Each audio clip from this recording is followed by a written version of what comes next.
La revista El Doctor en Casa presenta su programa El Doctor en Casa TV.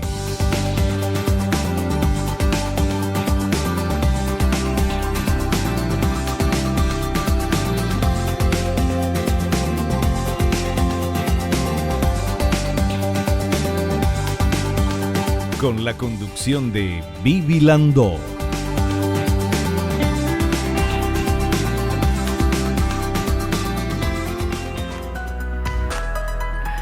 Hola, hola, hola, ¿cómo están todos? Muy, pero muy bienvenidos. Esto es El Doctor en Casa.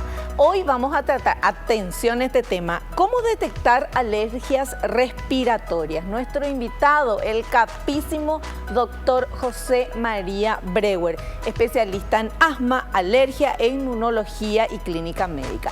Y vamos a ver un poquito estos datos que nos presenta la siguiente placa sobre el tema que vamos a hablar hoy. Según las estimaciones recientes de la Organización Mundial de la Salud, hay unos 235 millones de personas que padecen asma y muchos millones de personas más que sufren rinitis alérgica y otras enfermedades respiratorias crónicas que a menudo no llegan a diagnosticarse. Entonces, por eso es el programa hoy, cómo detectar, porque si no se diagnostican, quiere decir que esto va a seguir evolucionando. Hoy nuestro invitado nos va a explicar cómo detectar estas enfermedades y qué hacer, cuál es el tratamiento. El programa súper interesante, no te lo pierdas. Al inicio del programa nosotros, además de presentarte el tema y el invitado, también hacemos algo, agradecemos. ¿Por qué? Porque es de bien nacido ser agradecido, porque siempre tenemos algo por lo cual estar agradecidos, estar gratos. Tenemos cosas buenas en nuestra vida, además de los problemas y las cosas malas, tenemos cosas buenas. Entonces lo que queremos desde acá es enfocarnos en eso, en las buenas cosas que tenemos, personas, situaciones y cosas que tenemos en nuestra vida en el día de hoy que podemos agradecer. Y le agradecemos a Dios por el don de la vida, que es lo más importante. Le agradecemos por la salud, que nos ayuda a disfrutar de la vida. Le agradecemos por el amor, que nos hace ser felices. Le agradecemos por la familia, que es tan importante, esa contención maravillosa. Le agradecemos por los amigos, que son los hermanos que se eligen. Le agradecemos por el trabajo, que dignifica nuestra vida y hace que podamos llegar a nuestras metas. Y le agradecemos por los compañeros de trabajo, porque son los amigos que la vida nos puso en el camino. Le agradecemos por muchas cosas. Yo agradezco estar aquí en este programa porque me encanta poder aprender día a día de los excelentes profesionales que nos visitan, y agradezco que estés del otro lado también, porque este programa está hecho para vos. Bienvenido. Esto es El Doctor en Casa.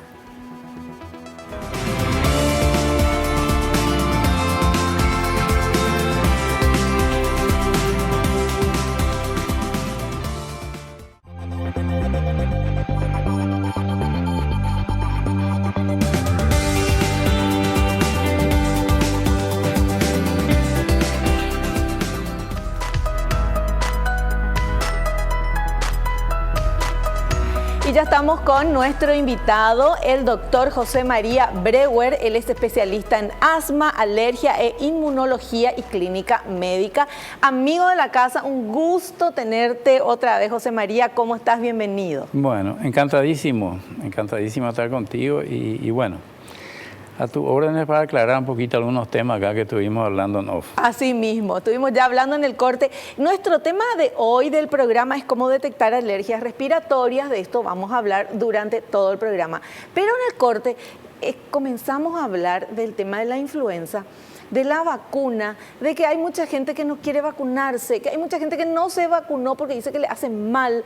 Entonces, quiero que nos expliques eso, por favor, José María. Y sí, es uno de los tabúes que están presentes por ahí. La influenza es una infección por un virus que puede ser seria.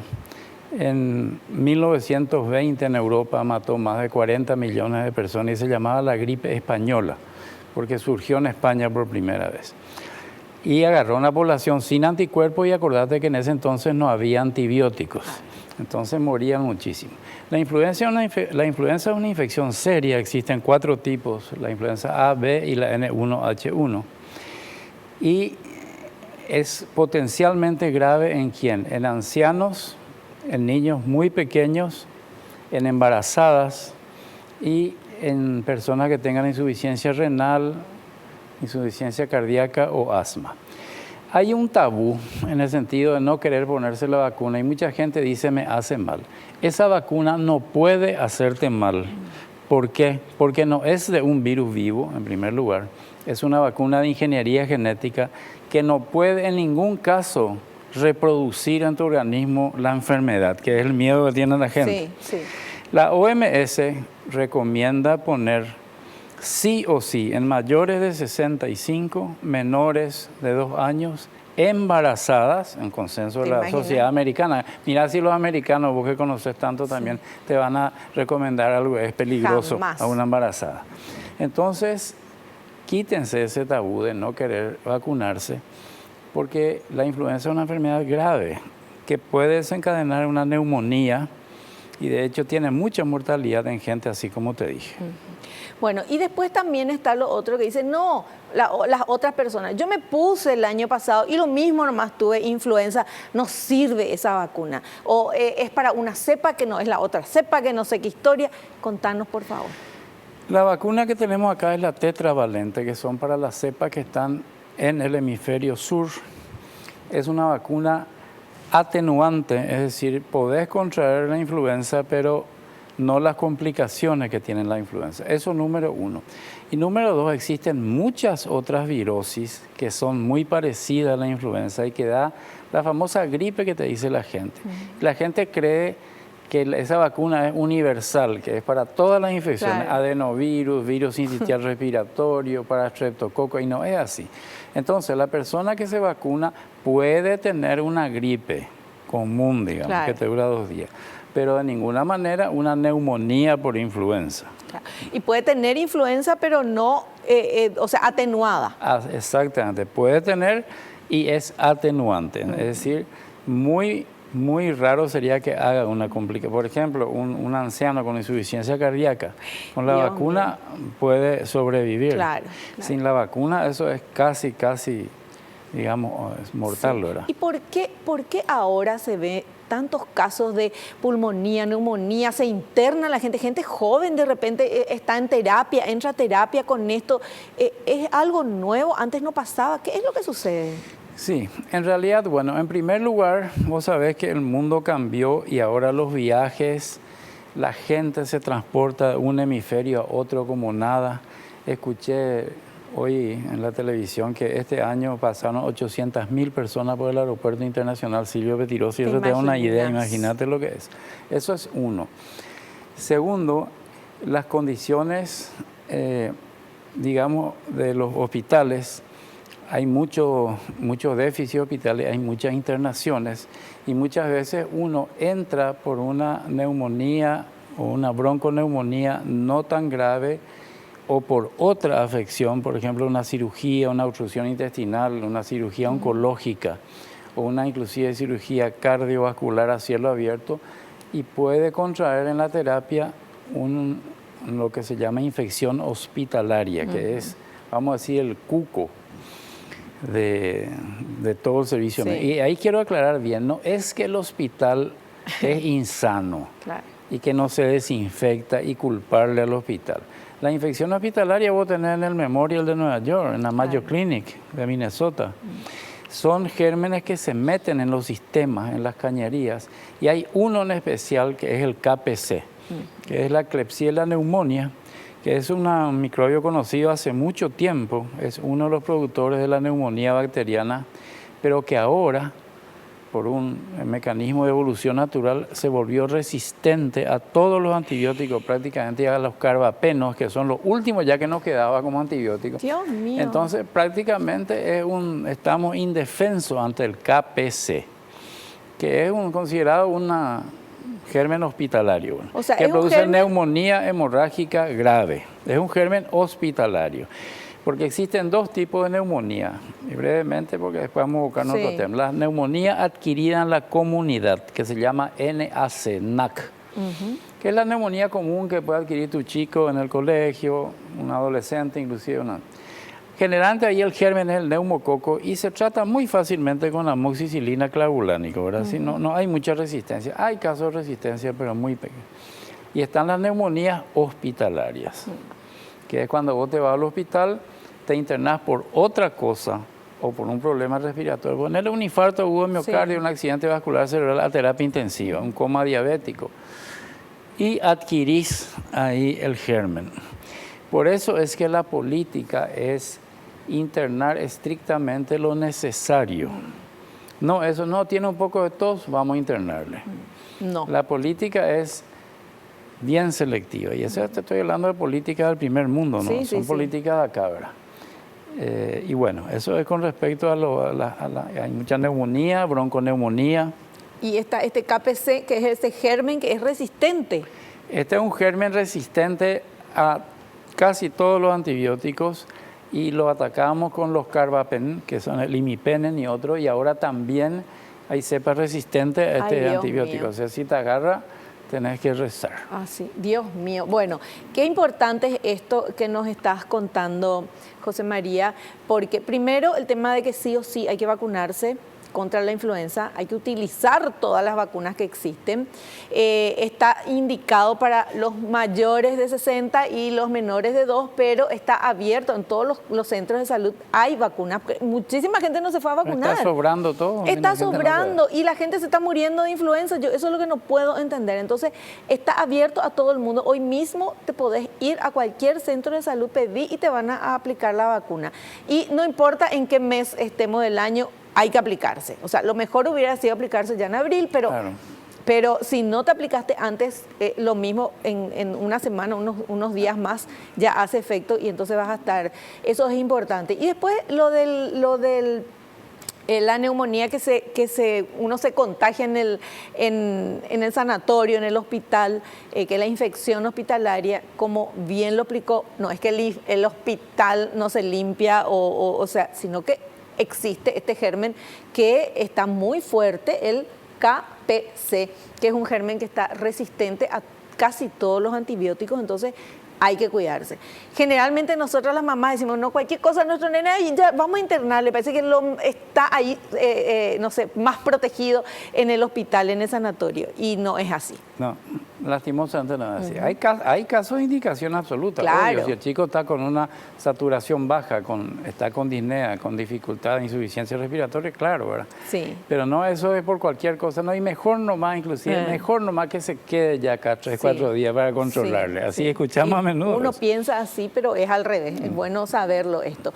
Bueno, esto era lo que hablábamos en el corte y yo dije, no, es muy importante, para mí es primordial que todo el mundo se vacune. El Ministerio de Salud está trabajando muy bien con todo este tema de las vacunas. Traen la vacuna y la gente no se va a vacunar. O sea, por favor, ya nomás a vacunarnos todos. Y ahora, después de esta explicación que nos dio el doctor José María Breuer, vamos directamente ya al tema que vamos a tratar en este programa, que es cómo detectar las alergias respiratorias.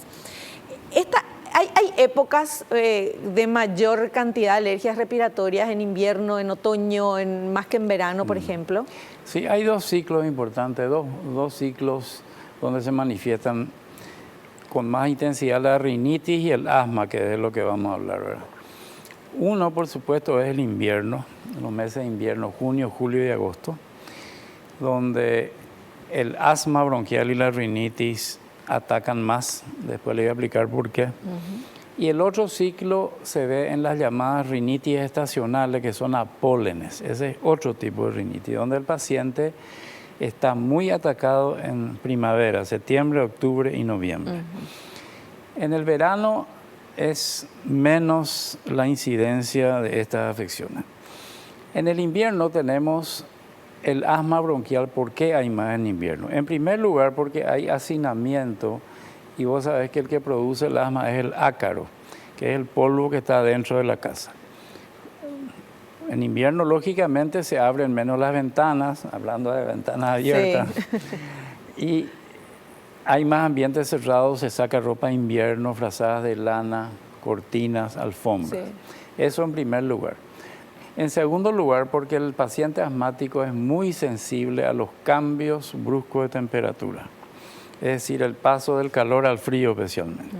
que actúa como un detonante para su ataque. Y en tercer lugar, existen mucho más infecciones respiratorias en invierno que hacen que el paciente asmático sea más vulnerable a su asma bronquial. Es decir, dicho en otra forma, asma más infección respiratoria cursa mal. El paciente que no es asmático tiene una gripe y en 3-4 días está bien. El paciente asmático pasa mal 2-3 semanas si es que no hace una neumonía. Entonces, esa es la razón, ¿verdad?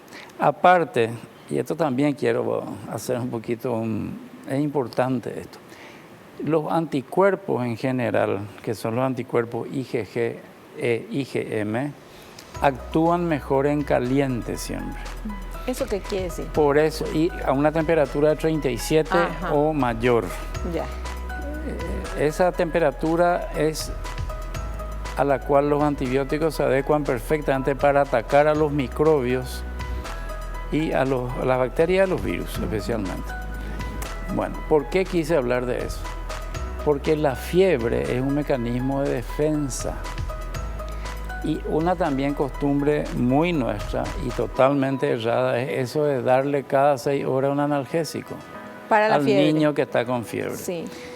Siempre hay que esperar que pase 38 grados y ahí sí hay que dar por el peligro de que convulsione, sobre todo si es menor de 4 años, ¿verdad? Pero no eso de darle cada 6 horas por 2 motivos. Primero, porque como comprenderás, ¿por qué la naturaleza hace la fiebre? ¿Porque es tonta? No, porque es un mecanismo de defensa para activar más los antibióticos. Lastimosamente el otro extremo ya es la hipertermia que puede producir. Y en segundo lugar, porque es una guía que para nosotros es importantísimo para ver si el antibiótico controla la infección. Es decir, si vos le das el antibiótico y le das también, por ejemplo, dipirona, vos no vas a saber si es por la dipirona o por el antibiótico. Entonces, una especie de monitoreo, no sé si me explico. Sí. Bueno, esas son las razones por las cuales el asma y la rinitis son más frecuentes en el invierno. En cuanto a cómo detectar. Eso vamos a hablar a la vuelta del corte, José María. Vamos a hacer un pequeño corte. Me quedé pensando en esto de no dar cada 6 horas este medicamento que le damos generalmente para que no tenga fiebre. Vamos a hablar a la vuelta del corte. Seguimos hablando del tema. Volvemos ya.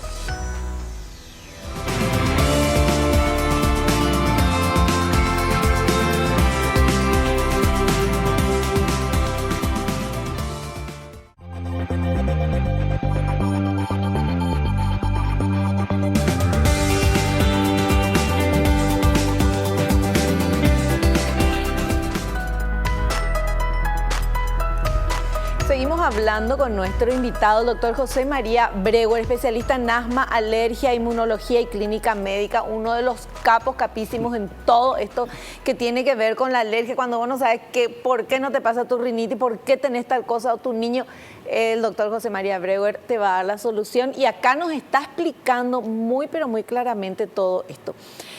Antes de ir al primer material que tenemos que habla de rinitis, me gustaría tomar un poquito lo que hablamos antes del corte, de ir al corte, el tema de cuando un niño tiene fiebre, ¿qué es lo que no tenemos que hacer las mamás? Porque famoso, le llevamos al médico, le receta algo, pero después le sube un poco la fiebre y ya le damos nosotros algo para bajar, ¿verdad? Y sí, lo que no hay que hacer nunca es lo que se llama medicación sintomática sin un diagnóstico.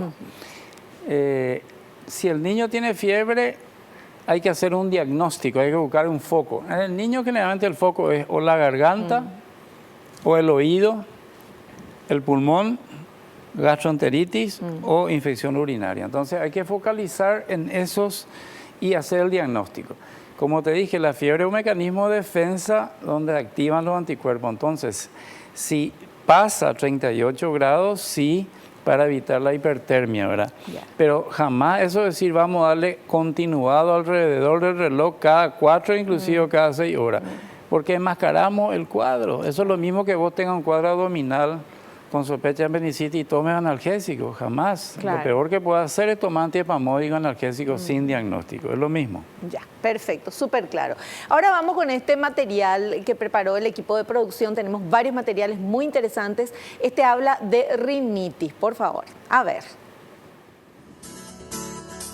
Rinitis es la inflamación de la mucosa nasal, estornudos repetidos, congestión nasal y abundante secreción de moco, rinorrea, generalmente acompañados de inflamación, conjuntivitis de la membrana que recubre el ojo. De ahí el término de rinoconjuntivitis. Puede asociarse con frecuencia la presencia de asma, lo cual constituye la forma de presentación más típica del paciente alérgico a antígenos ambientales. Bueno, esta es la rinitis, ¿está correcto lo Así del mismo material? es. La rinitis es una enfermedad que se caracteriza, como dice el material, por congestión nasal, rinorrea, es decir, chorrera y estornudo. Pero no afecta solamente a la nariz, afecta también el oído, puede dar otitis media y la conjuntiva ocular. Y lo que es más importante, que hasta un 50% de pacientes con rinitis van a ir al asma si no se tratan en algún momento de su vida. O sea, si no se trata de la rinitis, va a desembocar en asma. Claro, la rinitis, hay tres formas polares de alergia. La rinitis, el asma y el eczema, la dermatitis. Generalmente el chico alérgico tiene un poquito de los tres, pero predominantemente uno. Hay chicos que tienen predominantemente rinitis, otros que tienen asma, que 3-4 veces a la semana tienen que ir a la emergencia, y otros que tienen la dermatitis, que vos conocés también lo que es muy desagradable, una dermatitis.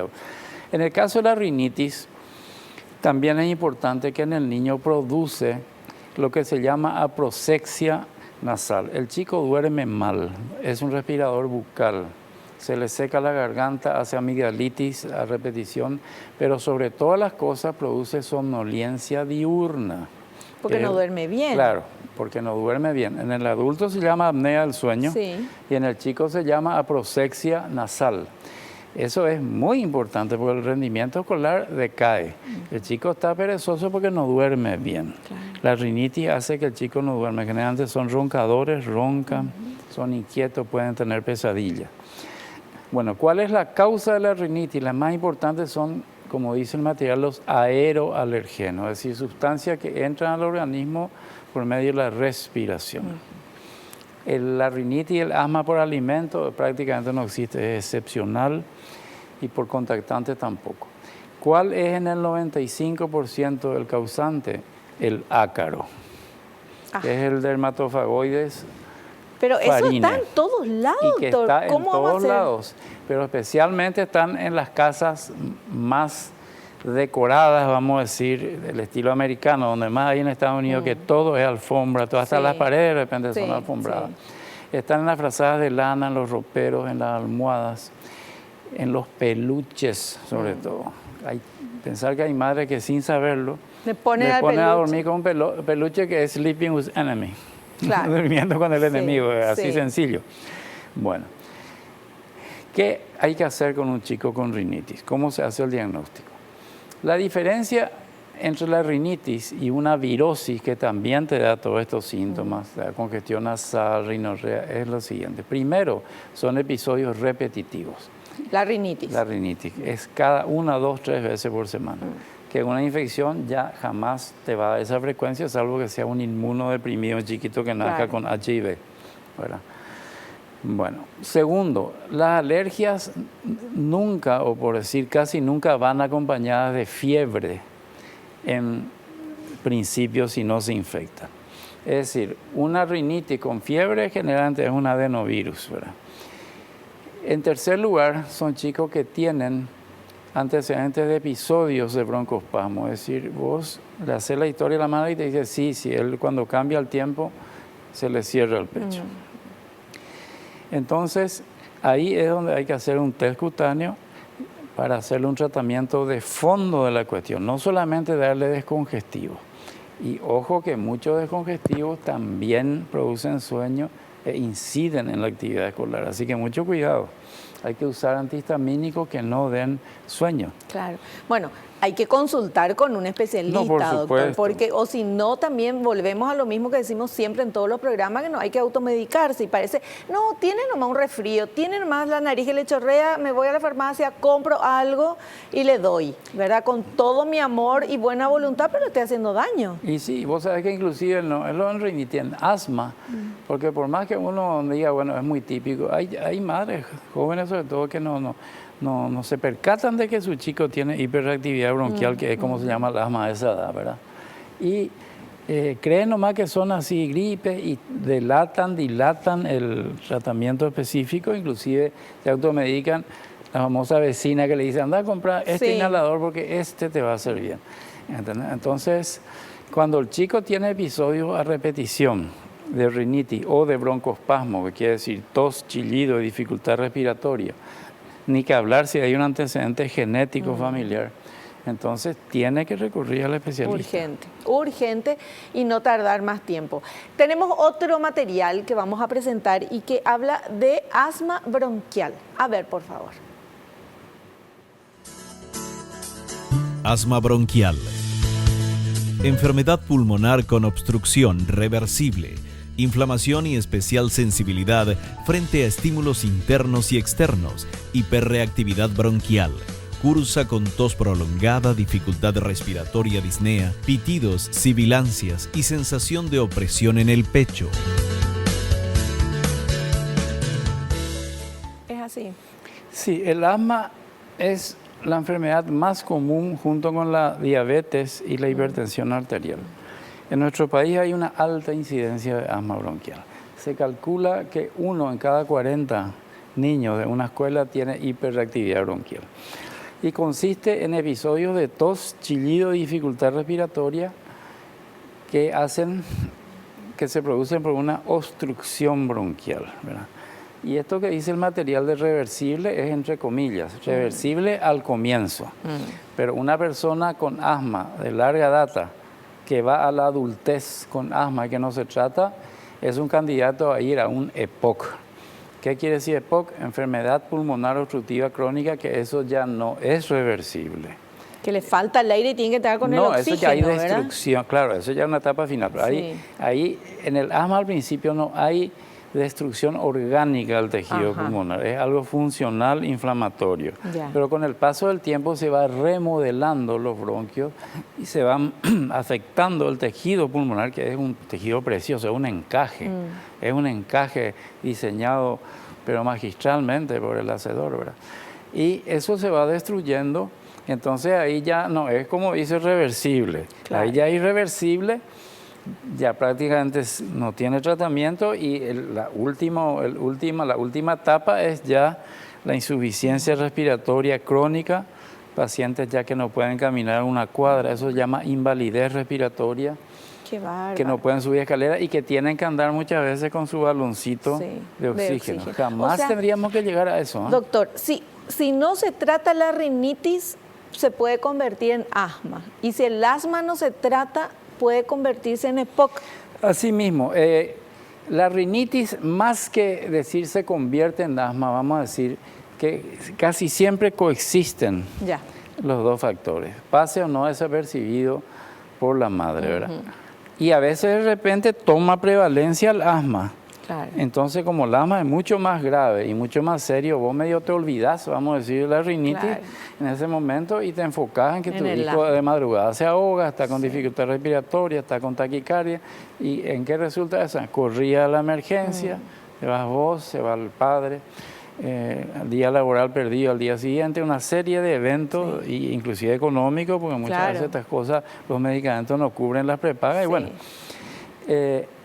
y si va a la adultez, porque hay también otro tabú que te quiero decir, que no hay que fomentar y decir, no, le va a pasar nomás luego ya. Cuando crezca le va a pasar y que haga ballet y natación. Eso ya decía mi bisabuela. Y eso es absolutamente, no es así. Eso es igual que vos digas, la diabetes no hay que tratar. O la hipertensión, no, le va a pasar la hipertensión cuando supere su estrés famoso. Mientras te destruyó tu coronaria y tu retina, la hipertensión. Tener una retinopatía hipertensiva. Bueno, entonces eso no es así. El asma tiene el comportamiento. En un 30% de los casos deja en la adolescencia, es decir, duerme un sueño, un año sabático, vamos a decir, prolongado, que puede ser de 5, 10, 20 o 30 años. Yo tengo pacientes que me dicen que después de 40 años le volvió. Imagina. Bueno, otro 30% mantiene igual la misma gravedad y otro 30% se agrava.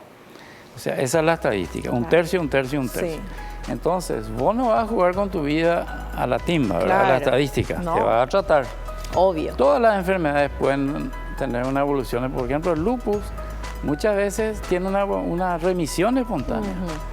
Y que si caemos, como yo suelo decir, yo soy muy católico, pero no creo en cosas, en gurú ni esas cosas. Sí. Y de repente cae en un periodo de remisión, en esas cosas mágicas, y dice, si fulano me curó o me rezó, lo que fuera. Bueno, pero vos no vas a dejar evolucionar un lupus. No. Bueno, esto es lo mismo. Entonces, en resumen, la rinitis y el asma coexisten. Generalmente en el niño prevalece la rinitis, pero de pronto puede prevalecer el asma y ahí entonces se vuelve más grave la situación. La rinitis pasa a segundo plano y claro que hay que tratar. No solamente con la vecina que le dan inhalador, sino un tratamiento adecuado. No, por supuesto. Bueno, importantísimo todo lo que estamos aprendiendo con nuestro invitado. Vamos a hacer un pequeño corte, a la vuelta continuamos hablando. Nuestro tema, ¿cómo detectar alergias respiratorias? A la vuelta del corte, yo quiero que el doctor nos diga, ¿un bebé ya puede nacer con asma? ¿Un bebé ya puede nacer con rinitis? ¿Ya predispuesto a eso? ¿Ya sale de la panza de la mamá y ya tiene ese problema o no? Volvemos enseguida.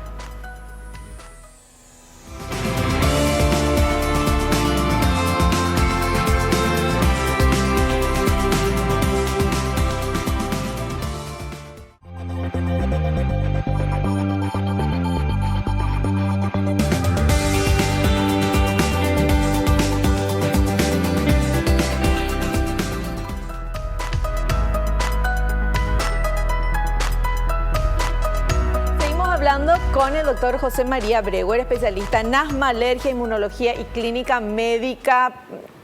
Capísimo, no me voy a cansar de repetir porque lo conozco y además sé cantidad de casos de personas que fueron, les atendió y les cambió la vida y es muy importante eso.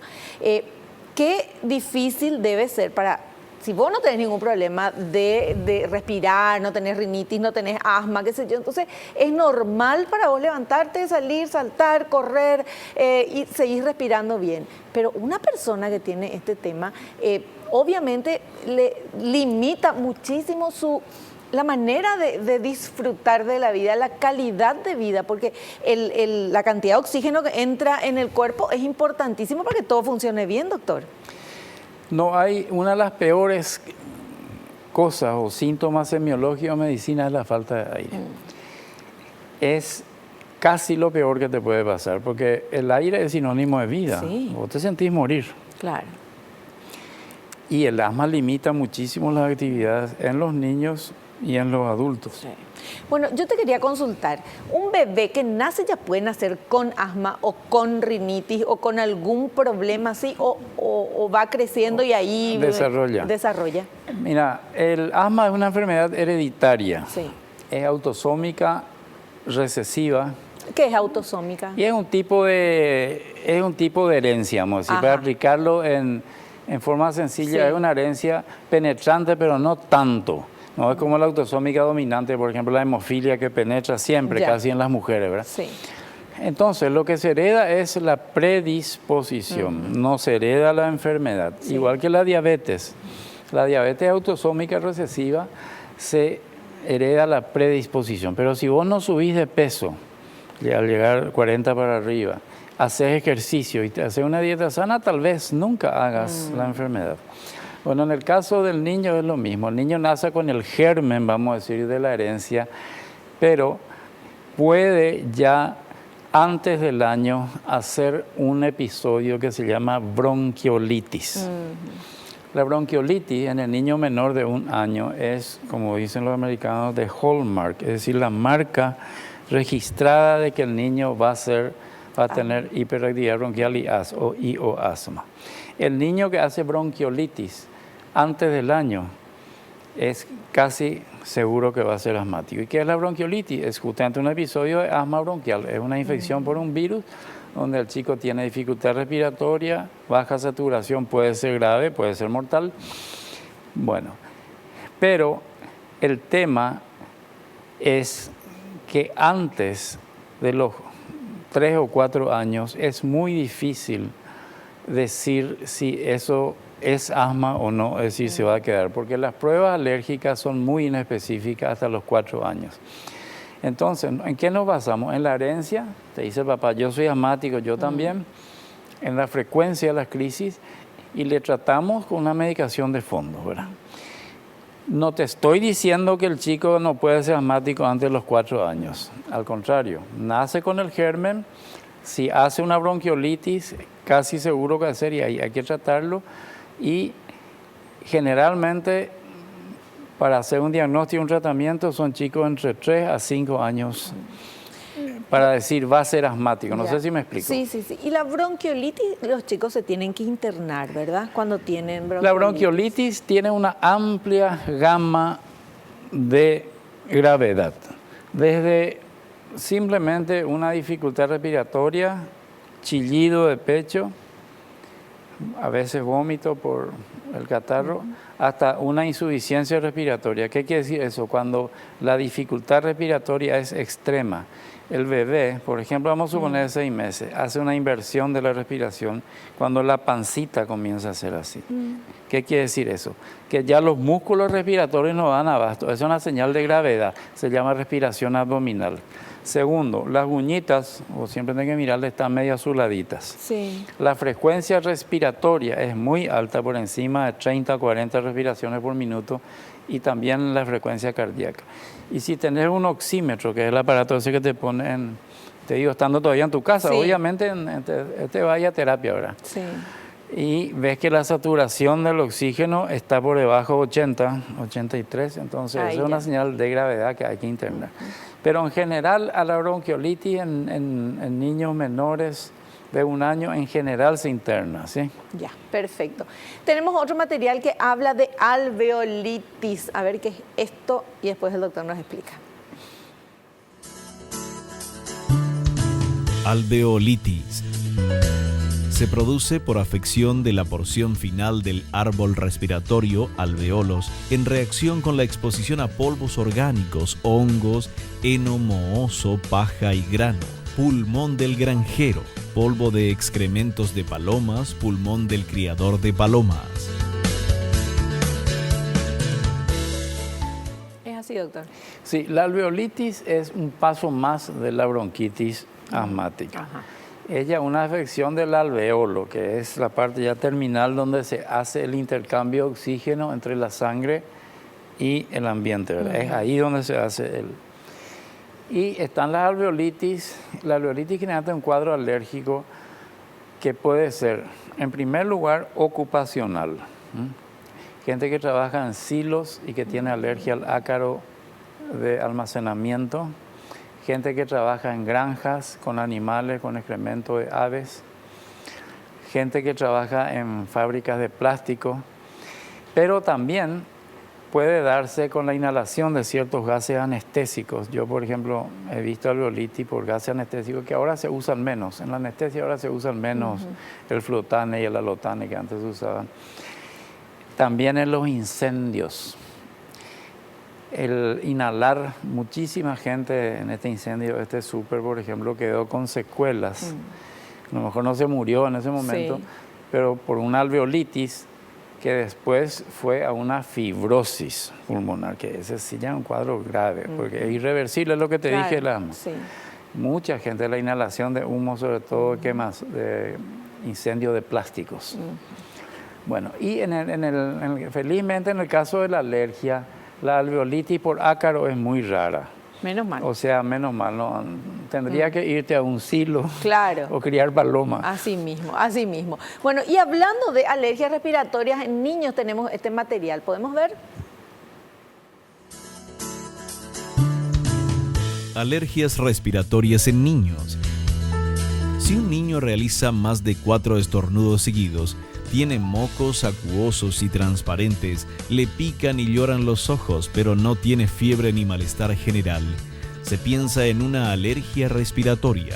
En los casos graves puede provocar asma, aunque en menores de 4 años esta afección suele deberse a hiperreactividad bronquial.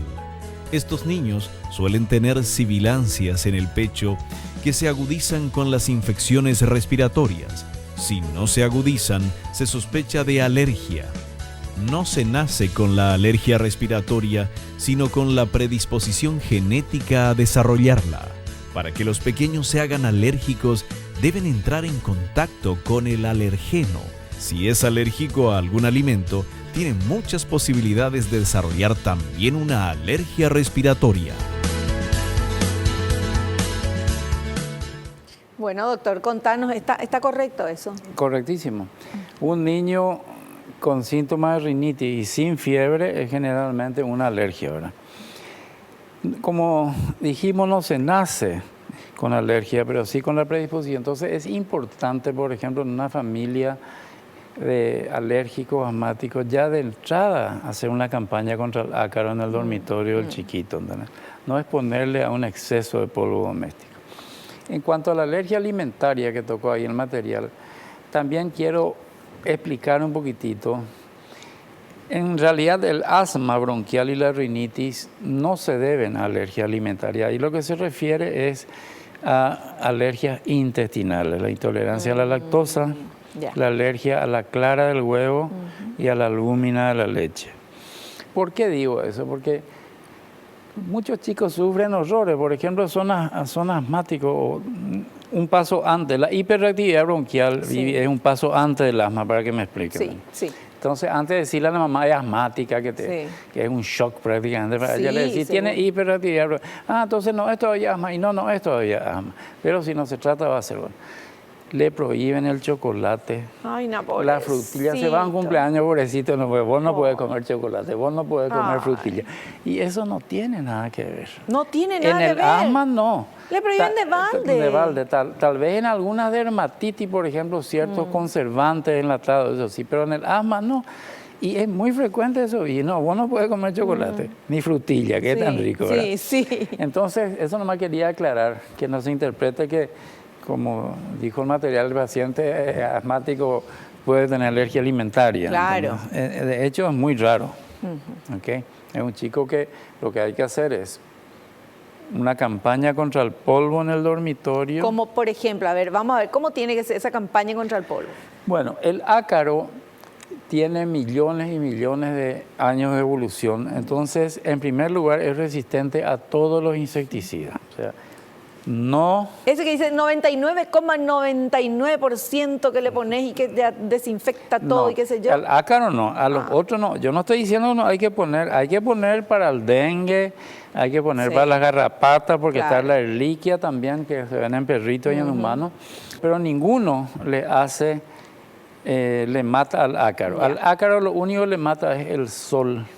¿Por qué? Porque cuando vos ves con un microscopio el ácaro, vos sabés que parece esa película de El octavo pasajero, es transparente. ¿En serio? Sí, ves todos los organitos adentro, es como si vos no tuvieras melanina. ¿Qué es la melanina? Es el pigmento de la piel para que el sol no lastime tus células, destruya el DNA y te produzca cáncer, porque el cáncer es una aberración del ADN, ¿verdad? Sí. Él no tiene ninguna melanina y es transparente. Entonces, ¿qué hay que hacer? Solear los colchones una vez cada 2 meses. Sacar también las ropas de cama. Evitar alfombras profusas, cortinados profusos, más bien ambientes minimalistas, que es lo que está de moda. Claro, está de moda. Así minimalista, Y eso especialmente, ¿verdad? Y después la limpieza con trapito húmedo y no con plumero, ¿verdad? Exactamente, el plumero levanta el ácaro. Claro. También hay que evitar la inhalación de sustancias irritantes como spray de cabello, antisudorales, perfume, mientras el chico está. Claro. Poner insecticida mientras no está, porque no se interpreta ahora que yo digo que no hay que usar insecticida, porque ahí está el dengue. Claro, ¿verdad? claro. Pero cuando el chico se va al colegio, entonces va a hacer la limpieza y también los humos orgánicos. El famoso papá que hace el asado y el chico al lado. Ese humo orgánico es malo. Y el que es re malo lo es la quema de basura. Sí. Que vienen ahí la pelea entre vecinos. Dios mío, no quemen más basura, por favor, nos intoxicamos todos. Famoso el vecino que te quema basura. Sí, sí, sí, sí. Eso es una práctica maldita porque no solamente contamina a vos, sino el medio ambiente. Claro, así mismo. Bueno, Doc, vamos a hacer un pequeño corte. A la vuelta hay mucha gente que quiere hacerte consultas. Estamos en todas las redes sociales y vamos a ver qué le preguntan a nuestro invitado en el programa de hoy. Volvemos ya.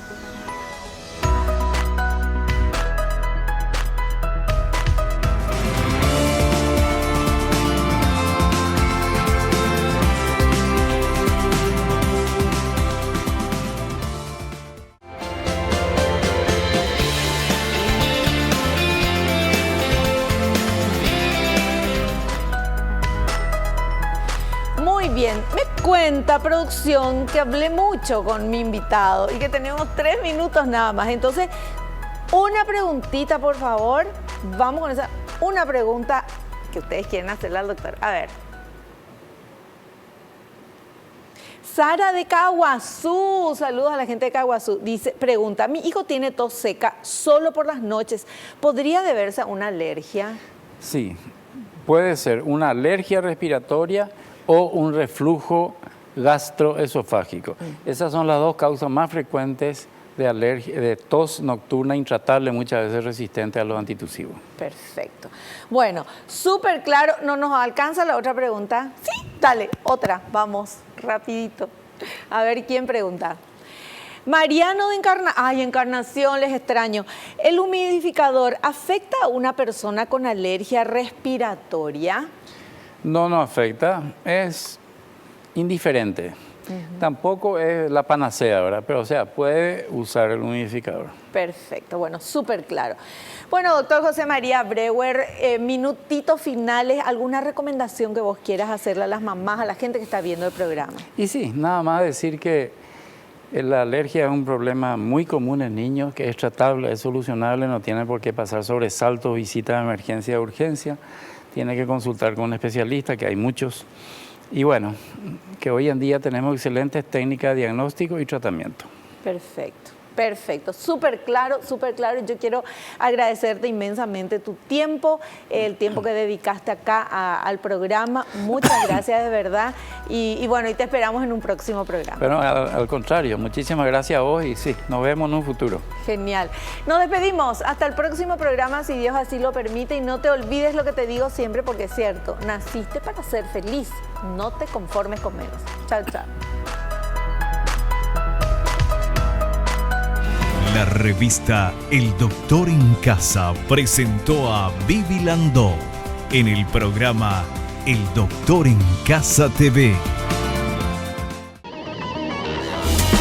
Fue una realización de Alicante.